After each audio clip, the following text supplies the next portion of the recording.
Hello students, तो KNS classes पे आपका हार्दिक स्वागत है। और आज हम इलेक्ट्रिक करंट का लेक्चर नंबर 03 लेके आए हैं, जिसके अंदर आज हमें बात करनी है ओम्स लॉ। ठीक है, अब देखते हैं भाई ओम्स लॉ होता क्या है। सबसे पहले अपन ये देख लेंगे भाई ओम्स लॉ क्या है, उसकी डेफिनेशन क्या है और सर साइमन ओम ने क्या बताया था अपने रूल के अंदर, तो वो देखेंगे। ठीक है भाई, ओम्स लॉ कहते हैं और इनकी जो डिस्कवरी की थी ओम्स लॉ की, वो थे सर साइमन ओम की। ठीक है, तो उन्होंने क्या रूल दिया था पहले वो देख लेते हैं भाई, डेफिनेशन एक लाइन के अंदर, फिर उसको समझा देंगे भाई ओम्स लॉ क्या है। फिर एक नया टर्म आएगा रेजिस्टेंस, तो पहले बाद में अपन ये पढ़ लेंगे भाई रेजिस्टेंस क्या होता है। ठीक है भाई, रेजिस्टेंस क्या होता है, एक्चुअल मीनिंग क्या है रेजिस्टेंस का। ठीक है भाई, सर्किट डायग्राम होते हैं तो उनके अंदर रेजिस्टेंस का एक्चुअल मीनिंग क्या होता है वो पढ़ेंगे। और फिर लास्ट के अंदर है अपन ये ओम्स लॉ का जो एक्सपेरिमेंटल वेरिफिकेशन है, एक्सपेरिमेंटल वेरिफिकेशन वो भी देख लेंगे कि सर साइमन ओम ने कैसे पता लगाया था अपने रूल को। ठीक है, तो चलिए आज का लेक्चर शुरू करते हैं। और जिन स्टूडेंट के पास इस पर्टिकुलर लेक्चर के नोट्स नहीं है तो वो जाके डाउनलोड कर सकता है, जिसकी लिंक डिस्क्रिप्शन बॉक्स के अंदर गिवन है। तो चलिए आज का लेक्चर शुरू करते हैं। देखो, इससे पहले 2 लेक्चर हो चुके हैं। लेक्चर 01 में अपन ने चार्जेस और इलेक्ट्रिक करंट के ऊपर बात की थी, और जो पार्ट सेकंड था उसके अंदर अपने इलेक्ट्रिक पोटेंशियल और पोटेंशियल डिफरेंस के ऊपर बातें की थी। तो लेक्चर 02 है वो जरूर देख के ना, उसके एकदम लास्ट के अंदर अपने कुछ सिंबल्स बताए थे कि वह सर्किट डायग्राम कैसे ड्रॉ किए जाते हैं। ठीक है, तो वो आप जरूर से देख के ना, फिर यहाँ पे आओगे तो ज़्यादा मजा आएगा और आपको पूरा कंसेप्ट समझ में आ जाएगा। ठीक है, तो देखते हैं पहले कि ओम्स लॉ क्या है। तो इसकी जो डेफिनेशन है वो कुछ इस प्रकार से दी हुई होती है किताबों में कि if all the physical conditions like temperature, pressure, humidity, etc. are constant, then the electric potential,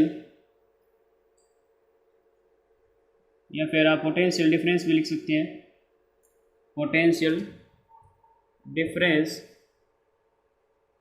across the ends of wire is directly proportional to the current flowing in it.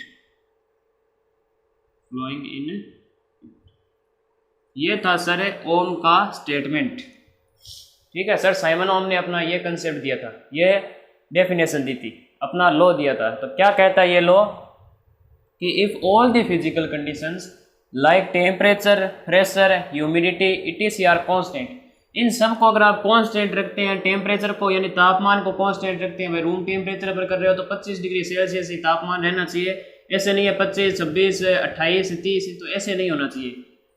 Pressure आपका constant रहना चाहिए, 1 atmospheric pressure है तो उतना ही रहना चाहिए, 2 ATM, 4 ATM, 5 ATM, ऐसे नहीं होना चाहिए। और ह्यूमिडिटी यानी नमी, ठीक है ना भाई, वातावरण में नमी है वो भी कांस्टेंट रहनी चाहिए। ठीक है, और भी बहुत सारे होते हैं, एटीसी लगा दिया, आर कांस्टेंट। अगर आप इनको कांस्टेंट रखते हैं तो जो potential difference across the end of wire होगा, जो एंड्स होंगे वायर के, उनके बीच का जो पोटेंशियल होगा वो डायरेक्टली प्रोपोर्शनल होगा किसके, करंट फ्लोइंग इन सर्किट के अंदर जो करंट फ्लो होगा उसके डायरेक्टली प्रोपोर्शनल होगा। ये सर ओम ने कहा था। तो ये क्या कहते हैं कि V यानी कि पोटेंशियल डिफरेंस है या फिर इलेक्ट्रिक पोटेंशियल है, वो डायरेक्टली प्रोपोर्शनल होता है किसके, current flowing in wire I के। ठीक है, यहाँ हमने बड़ा I लिखा है, वहाँ पे अपन छोटा I लिख रहे थे, कोई बात नहीं, आप जो चाहे वो लिख दो, ये लो। ठीक है, तो V directly proportional to I, directly proportional का भाई सिंबल ये होता है। ठीक है, तो ये सर ओम ने अपना स्टेटमेंट दिया था, ये ओम्स लॉ है। ठीक है ना, अब यहाँ पे देखो, जब डायरेक्टली प्रोपोर्शनल साइन होता है उसको जब हटाते हैं और इक्वल लगाते हैं तो अपन को यहाँ पे कोई कांस्टेंट रखना पड़ता है, तो वो कांस्टेंट मान लेते हैं अपन है R, तो RI हो जाएगा। ठीक है, तो V is equals to IR, ये एक फॉर्मूला यहाँ ओम्स लॉ से निकल के आता है। ठीक है, जो potential difference and electric current का रिलेशनशिप बनाता है ये फॉर्मूला। ठीक है, तो ये होता है। अब यहाँ पे डिफरेंट टर्म्स की मीनिंग समझ लेते हैं। V अपना है potential difference across the end of wire, तो ये पोटेंशियल डिफरेंस है। I क्या है, करंट फ्लोइंग है। ठीक है, करंट फ्लोइंग इन सर्किट। और R यहाँ पे जो कांस्टेंट है उसका नाम है रेजिस्टेंस। क्या नाम है, रेजिस्टेंस। तो ये है अपना ओम्स लॉ, ठीक है ना। अब यहाँ पे देखते हैं unit of R, unit of R यानी रेजिस्टेंस की क्या यूनिट होगी। देखो V is equal to I R है, तो R क्या हो जाएगा भाई, V अपॉन आई। V की देखो ऐसा यूनिट होती है वोल्ट और इसकी होती है एम्पियर, ठीक है ना। तो वोल्ट पर एम्पियर इसकी क्या हो जाएगी, रेजिस्टेंस की यूनिट हो जाएगी। पर इसकी जो ऐसा यूनिट है रेजिस्टेंस की वो क्या होती है, वो होती है ओम, ठीक है ना। क्या होती है, ओम है। ओम्स लॉ ने जो ये बात बताई है तो उन्हीं के समान में सर साइमन ओम के समान के अंदर ही उनका नाम रख दिया ऐसा यूनिट का ओम है। और इसको रिप्रेजेंट करते हैं इस प्रकार से, ठीक है ना। रिप्रेजेंटेशन क्या होता है, इस सिंबल को बोलते हैं ओम, ठीक है ना। तो ये बात आप ध्यान में रखना। तो ये इतने आगे अपने पॉइंट हो गए अपने, ठीक है। तो पहले आप ये नोट कर लीजिए, फिर अपन आगे चलते हैं, तो कर लीजिए। नेक्स्ट अपने चलते हैं कि रेजिस्टेंस क्या होता है, ठीक है। जो रेजिस्टेंस है उसका एक्चुअल मीनिंग समझते हैं अपन। तो हेडिंग डालिए रेजिस्टेंस। देखो रेजिस्टेंस क्या होता है। रेजिस्टेंस की जो डेफिनेशन है वो ये होती है कि रेजिस्टेंस इज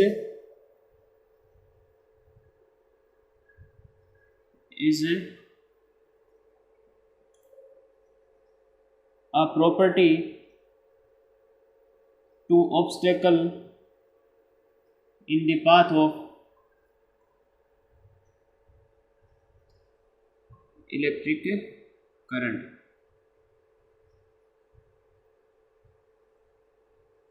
ये होती है रेजिस्टेंस की डेफिनेशन। तो resistance is a property to obstacle in the path of electric current.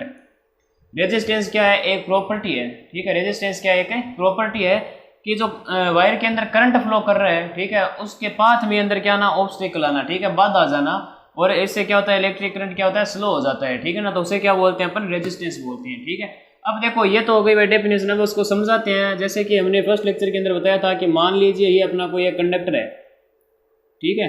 ये अपना ये कोई कंडक्टर है मान लीजिए, जैसे कॉपर का हो गया, आयरन का हो गया, जो भी है। और इसको अपन एक्सटर्नल इलेक्ट्रिक फील्ड से जोड़ देते हैं या फिर सेल से जोड़ देते हैं। तो यहाँ पर क्या होगा, जैसे अपन की को ऑन कर देंगे, ठीक है, स्विच को ऑन कर देंगे, तब अपना सर्किट क्लोज होने की वजह से यहाँ पे क्या होगा कि ये पॉजिटिव चार्ज और ये नेगेटिव चार्ज। मैंने कहा था इससे से जो रॉड है इसके अंदर बटेरे इलेक्ट्रॉन होते हैं बहुत सारे, ठीक है। तो ये इलेक्ट्रॉन हो गए। अब यहाँ पे क्या है, पॉजिटिव और ये नेगेटिव। तो अनलाइक चार्जेस क्या करेंगे, एक दूसरे को अट्रैक्ट करेंगे। तो इलेक्ट्रॉन यहाँ से क्या होंगे, भागने स्टार्ट होंगे, तो ऐसे आएंगे इलेक्ट्रॉन और इसके अपोजिट डायरेक्शन के अंदर करंट फ्लो करेगी, ठीक है। ये मैंने फर्स्ट लेक्चर के अंदर पूरा डिस्क्राइब किया था कैसे होता है कैसे नहीं। अब यहाँ पर देखिए कि ये जो वायर है ना, वायर कैसे बना है, मेटल से बना है, ठीक है। और मेटल्स जितने भी होते हैं उनके अंदर क्या होता है, पॉजिटिव चार्ज होता है, ठीक है। तो ये मान लो कि मैग्नीशियम का वायर लिया अपन ने, तो मैग्नीशियम क्या करता है, Mg+2 और 2 इलेक्ट्रॉन यहाँ पे बना देता है। जो ये प्लस का चार्ज बन रहा है ना, इसे अपन बोलते हैं करनाल, ठीक है। क्या बोलते हैं, करनाल बोलते हैं।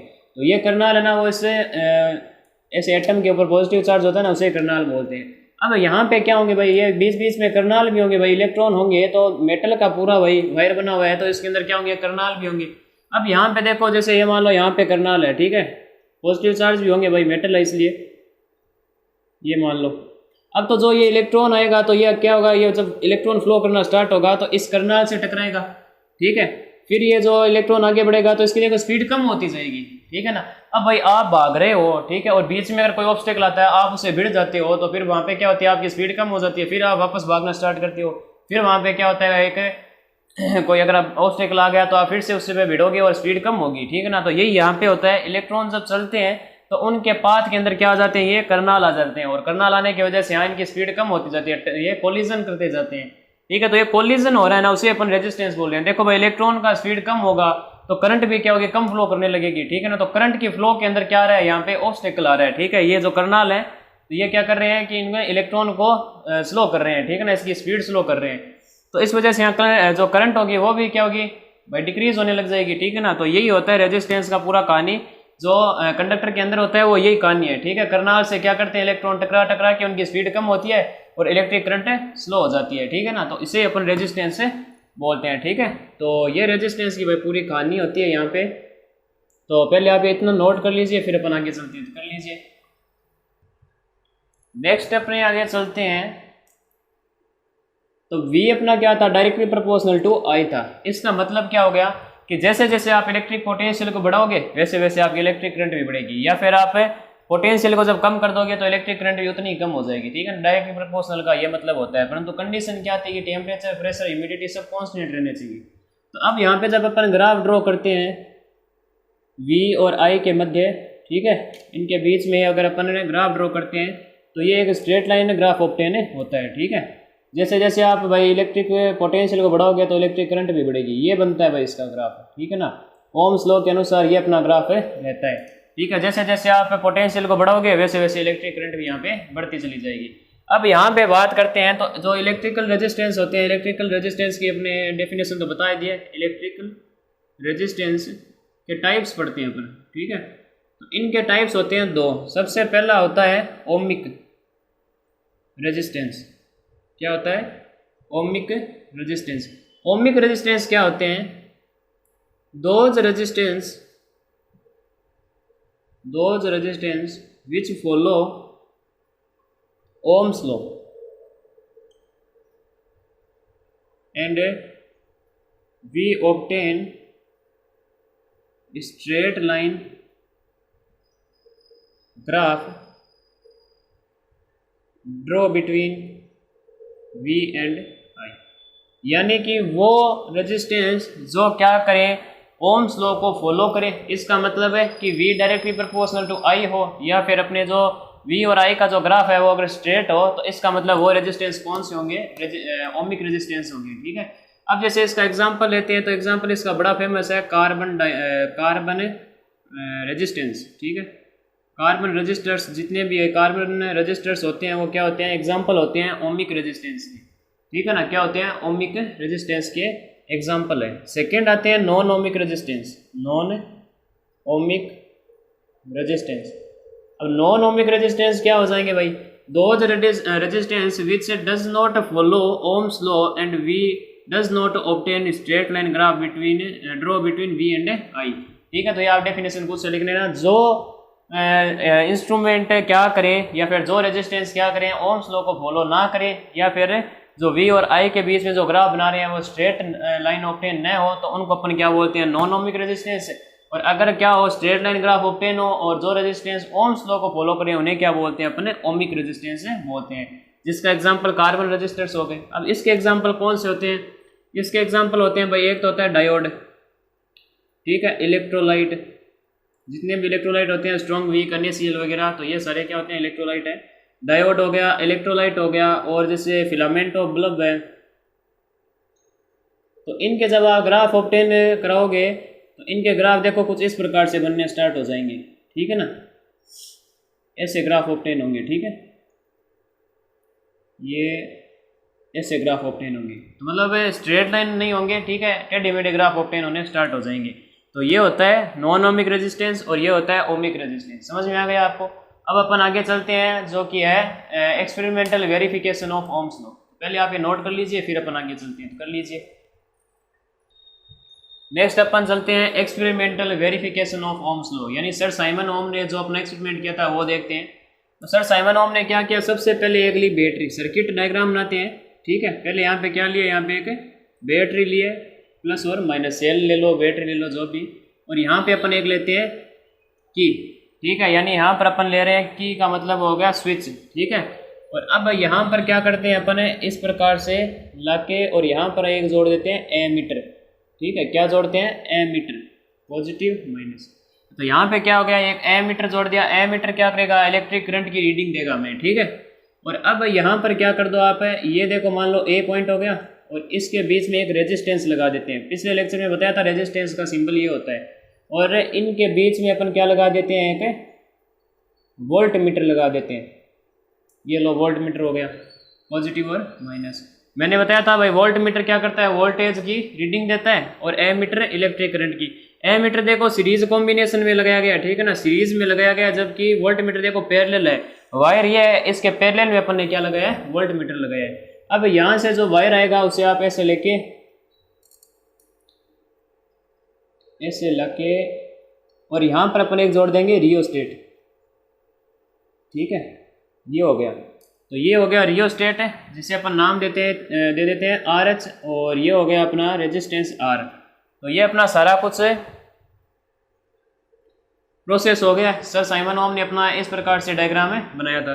अब यहाँ पे देखो इलेक्ट्रिक करंट फ्लो होनी स्टार्ट होगी भाई पॉजिटिव से, ठीक है, पॉजिटिव से निकलेगी करंट और पूरे सर्किट के अंदर फ्लो होती हुई वापस नेगेटिव के अंदर आ जाएगी। अब यहाँ पर देखो क्या होगा कि रियोस्टेट का काम क्या होता है, मैंने बताया था भाई पिछले वाले लेक्चर में कि रियोस्टेट क्या करता है, अगर करंट है वो अगर अपन बढ़ा भी सकते हैं और घटा भी सकते हैं, तो करंट को क्या करता है, ये कंट्रोल करने में काम आता है। तो करंट को अपन कंट्रोल करेंगे इसकी सहायता से। अब देखो क्या होगा कि जैसे जैसे मैं इस रियोस्टेट की जो यहाँ पे एक चाबी होती है तो उसको जैसे इधर करूँगा तो क्या होगा, इलेक्ट्रिक करंट को कम फ्लो कराने लग जाएगा रियोस्टेट, ठीक है। तो यहाँ पे ये देखा गया जैसे कि एमीटर मान लो अपनी रीडिंग दे रहा है 2 एम्पियर यहाँ पे, ठीक है, 2 एम्पियर की रीडिंग दे रहा है। तो यहाँ पे जब 2 एम्पियर की रीडिंग देता हुआ एमीटर दिखाई दिया सर ओम को, और वोल्टेज भी वहाँ पे क्या कर रहा था, 2 वोल्ट की रीडिंग दे रहा था, ठीक है। तब सर साइमन ओम ने कहा भाई ये तो बड़ी गजब बात है कि वहाँ से हम इलेक्ट्रिक करंट को कंट्रोल कर रहे हैं, और यहाँ पे देखो 2 एम्पियर जब उन्होंने रखा तो वोल्टेज भी 2 मिल गया भाई। वो सारा कंडीशन थी इसके अंदर भाई, टेम्परेचर भी कांस्टेंट रखा गया, प्रेशर, ह्यूमिडिटी वगैरह सब यहाँ पे कांस्टेंट रख दिए गए। फिर उन्होंने थोड़ा सा और करंट को बढ़ाना स्टार्ट किया, तो जब उन्होंने किया 4 एम्पियर तो वोल्टेज भी यहाँ पे 4 वोल्ट का पोटेंशियल डिफरेंस मिला। फिर का ये भी बात गजब है। तो फिर उन्होंने क्या किया कि करंट को कर दिया 6 एम्पियर, ठीक है। तो यहाँ पे फिर से भाई बात हो गई कि भाई इसने भी कितनी रीडिंग दी है, 6 वोल्ट की। तो ऐसे जब इन्होंने किया और फिर उन्होंने अपना ग्राफ बना गया। ग्राफ देखो इस प्रकार से बना कि भाई ये मान लो अपनी V और I का ग्राफ है, और ये 0 हो गया यहाँ पे। ये मान लो 2 एम्पियर, 4 एम्पियर, 6 एम्पियर, यहाँ पे मान लो 2 वोल्ट, 4 वोल्ट और 6 वोल्ट, ठीक है। जब सर ओम ने क्या किया, 2 एम्पियर की करंट रखी तो वोल्टेज भी कितना मिला, 2 वोल्टेज, यानी यहाँ कहीं पर आपको पॉइंट मिला। फिर उन्होंने क्या किया, करंट को 4 एम्पियर कर दिया तो वोल्टेज भी 4 मिल गया। तो इनका भाई कुछ इस प्रकार से आ गया। फिर उन्होंने 6 एम्पियर करंट रखी तो 6 वोल्ट मिला, तो उनका ये कुछ यहाँ पे रीडिंग आ गई, ठीक है। फिर उन्होंने जब इन सभी को मीट किया तो एक स्ट्रेट लाइन ग्राफ ऑब्टेन हो रहा था, ठीक है, स्ट्रेट लाइन ग्राफ है ऑब्टेन हो रहा था। अब देखो जैसे जैसे देखो अपन वोल्टेज बढ़ा रहे हैं वैसे वैसे करंट बढ़ रहा है, या करंट को बढ़ा रहे हैं तो वोल्टेज बढ़ रहा है। तो उन्होंने साफ सी बात कह दी कि V डायरेक्टली प्रोपोर्शनल I होगा। अगर आप क्या करते हैं, टेम्परेचर, ह्यूमिडिटी वगैरह सब फिजिकल कंडीशन कांस्टेंट रख देते हैं, उस कंडीशन के अंदर V डायरेक्टली प्रोपोर्शनल क्या होता है, I के होता है, ठीक है। तो ये उनका लॉ था, ठीक है, जो कि हमने आपको बता ही दिया कि V डायरेक्टली प्रोपोर्शनल टू यहाँ पे I है, ठीक है। ये हो गया, और स्ट्रेट लाइन ग्राफ यहाँ से ऑब्टेन हो गया इसे एक्सपेरिमेंट से। तो ये है ओम का एक्सपेरिमेंटल वेरिफिकेशन। तो ये आप पहले नोट कर लीजिए, फिर अपन आगे चलते हैं, तो कर लीजिए। तो एक और बात यहाँ पे आती है कि 1 ओम रेजिस्टेंस की डेफिनेशन क्या होती है। 1 ओम रेजिस्टेंस की डेफिनेशन क्या होती है। तो देखो V इज इक्वल टू क्या है, IR है, तो R यहाँ से क्या हो जाएगा, V अपॉन I।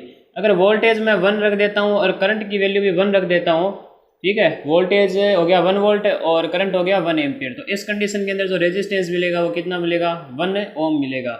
इसका मतलब क्या हो गया कि if the potential difference across the ends of wire is 1 volt and current flowing in circuit is 1 ampere, then resistance of that wire is known is 1 ohm हो जाएगा, ठीक है।